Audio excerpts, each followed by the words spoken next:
शुभाशीष बच्चों, welcome to Sira academy.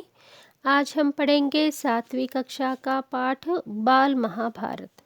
बाल Mahabharat part 2 में हमने पढ़ा था कि पांडु को ऋषि मुनियों द्वारा श्राप मिला था। तो इस श्राप के बाद पांडु का क्या हाल हुआ, उनकी मृत्यु हो गई थी किस तरह से, ये सब बातें अब हम जान लेंगे। तो बच्चों आइए अब हम पाठ पढ़ेंगे। शाप के बाद पांडु अत्यंत दुखी हुए और अपनी रानियों से बोले। पांडु के 2 पत्नियां थे बच्चों, एक कुंती और माद्री। तो उन्होंने अपनी रानियों से बोले, हे देवियों, अब मैं अपनी समस्त वासनाओं का त्याग करके इस वन में ही रहूँगा। तुम लोग हस्तिनापुर लौट जाओ। उनके वचनों को सुनकर दोनों रानियों ने दुखी होकर कहा, नाथ, आप हमें भी वन में अपने साथ रखने की कृपा कीजिए। पांडु ने उनके अनुरोध को स्वीकार कर उन्हें भी वन में अपने साथ रखने की अनुमति दे दी। इसी दौरान राजा पांडु ने अमावस्या के दिन ऋषि मुनियों को ब्रह्मा जी के दर्शन के लिए जाते हुए देखा। तो बच्चों जैसे पांडु अपने दोनों पत्नियों के साथ वन में रहते थे, तब एक दिन अमावस्या के एक दिन पांडु ने ऋषि और मुनियों को आकाश मार्ग पे ब्रह्मा जी के दर्शन करने के लिए जाते हुए देखा। उन्होंने उन ऋषि मुनियों के साथ इस तरह से कहा, क्या कहा कि उन्हें भी उनके साथ ब्रह्मा जी के दर्शन के लिए ले जाने के लिए रिक्वेस्ट किया। उनके इस आग्रह माने रिक्वेस्ट करना, उनके इस आग्रह पर ऋषि मुनियों ने कहा, राजन, कोई भी निस्संतान पुरुष ब्रह्मलोक जाने का अधिकारी नहीं हो सकता। तो ये वहाँ पर ऋषियों और मुनियों ने कहा कि पांडु से कोई भी निस्संतान, क्योंकि पांडु को पुत्र प्राप्ति नहीं हुई थी, तो इसीलिए उन्होंने कहा कि निस्संतान पुरुष ब्रह्मलोक जाने के अधिकारी नहीं हो सकते, अतः हम आपको अपने साथ ले जाने में असमर्थ हैं।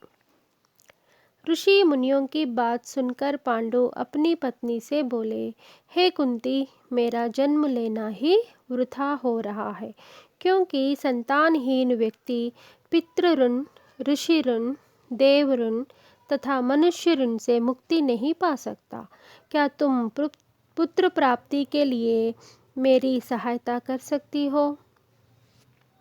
कुंती बोली, हे आर्यपुत्र, दुर्वासा ऋषि ने मुझे ऐसा मंत्र प्रदान किया है जिससे मैं किसी भी देवता का आह्वान करके मनोवांछित वस्तु प्राप्त कर सकती हूँ। आप आज्ञा करें, मैं किस देवता को बुलाऊं? इस पर पांडु ने धर्मराज को आमंत्रित करने का आदेश दिया। धर्मराज माने यमधर्मराज को आमंत्रित करने के लिए आदेश दिया, क्योंकि यमधर्मराज धर्म के पालन करते थे। आमंत्रित किया तो कुंती ने मंत्रोच्चारण करके यमधर्मराज को आह्वान किया। धर्म ने कुंती को पुत्र प्रदान किया, जिसका नाम युधिष्ठिर रखा गया, जिसे हम धर्मराज भी कहते हैं बच्चों। कालांतर में पांडु ने कुंती को पुनः 2 बार इस मंत्र का उच्चारण करने के लिए कहा।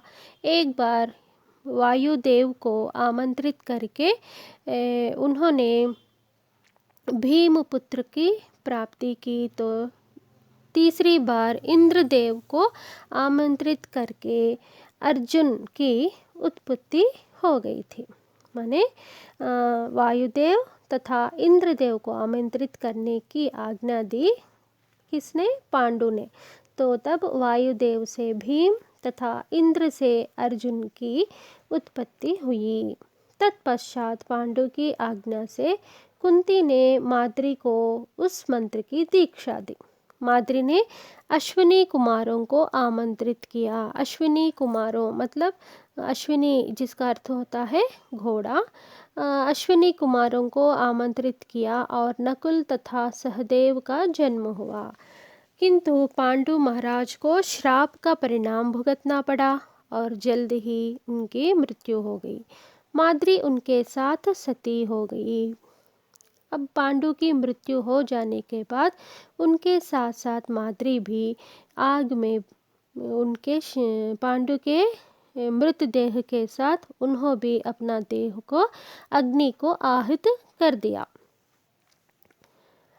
किंतु पुत्रों का पालन पोषण के लिए कुंती हस्तिनापुर लौट गई। अब पांडव और माद्री की मृत्यु हो जाने के बाद कुंती को पांडु के पुत्रों का पालन पोषण करना बहुत ही कठिन हो गया था।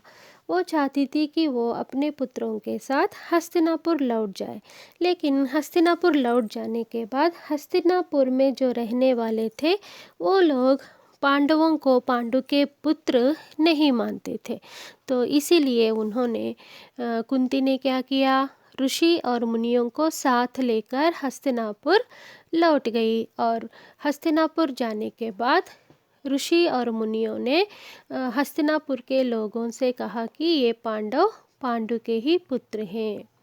तो तब हस्तिनापुर के लोग मान लिए, क्योंकि ऋषि मुनियों लोग झूठ नहीं बोलते थे। उनकी बात सब लोग मान लिए और पांडवों का जोरदार से हस्तिनापुर में उनका स्वागत किया। तो बच्चों, ये है बाल महाभारत पाठ का पार्ट 3।